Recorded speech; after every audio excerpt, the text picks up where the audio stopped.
Kembali lagi dalam pembelajaran biologi bersama saya, Fadila Afriani. Nah, dalam video kali ini kita akan bahas tahapan dari reaksi fotosintesis, yaitu tahapan reaksi gelap. Selamat menyaksikan ya. Nah, faktanya reaksi gelap itu nggak terjadi di malam hari. Jadi, kenapa namanya reaksi gelap? Itu karena reaksi ini nggak membutuhkan yang namanya cahaya matahari. Nah, kita akan lihat apa sih sebenarnya reaksi gelap itu. Nah, reaksi gelap itu adalah lanjutan dari tahapan reaksi terang fotosintesis, di mana reaksi ini dikenal juga dengan istilah siklus Kelvin. Nah, bahan baku dari reaksi gelap itu adalah ATP dan NADPH yang dihasilkan dari reaksi terang. Makanya mereka berkesinambungan.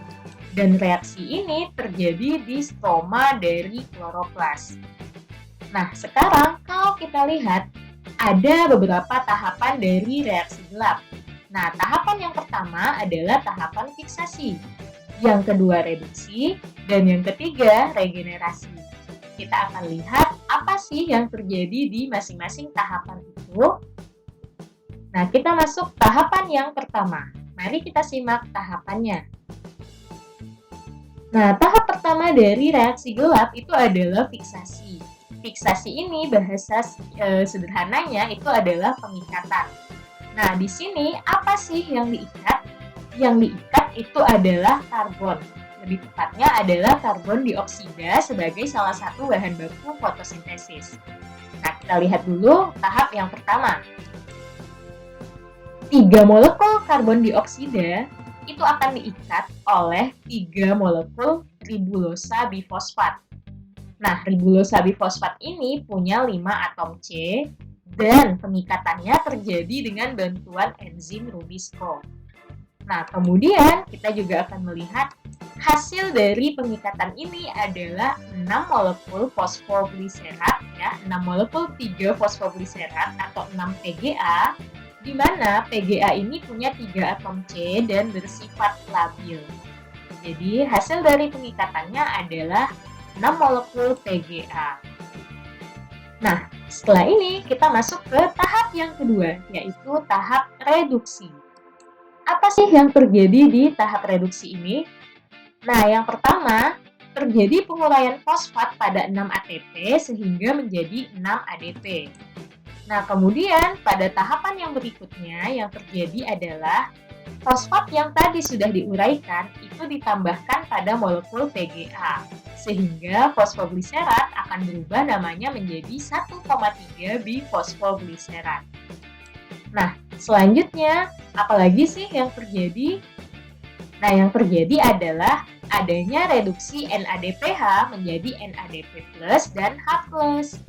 Nah, kemudian karena adanya reduksi ini, makanya terbentuklah yang namanya 6 molekul gliseraldehid 3-fosfat atau 6 PGAL. Nah, PGAL terbentuk akibat adanya penambahan H+ pada 1,3 bifosfogliserat. Jadi, pada tahap reduksi, yang dihasilkan adalah 6 PGAL. Nah, sekarang kita masuk ke tahap yang ketiga, yaitu tahap regenerasi. Pada tahap ini, apa yang terjadi?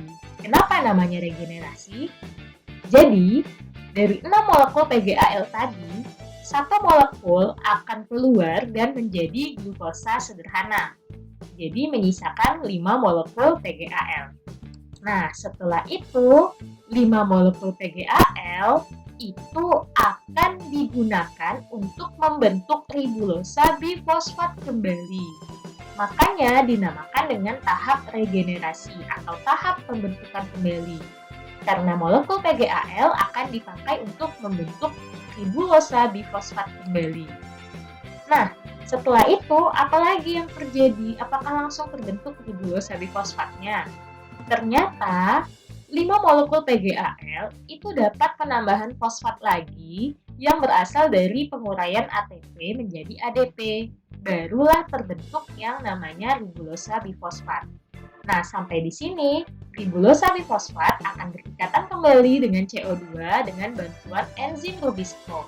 Lalu terjadilah lagi fiksasi karbon dan terjadilah tahap selanjutnya. Nah, begitulah yang dinamakan dengan siklus Calvin. Terima kasih sudah menyimak. Jika ada pertanyaan, silahkan komen di bawah ini dan sampai jumpa di video selanjutnya. Terima kasih.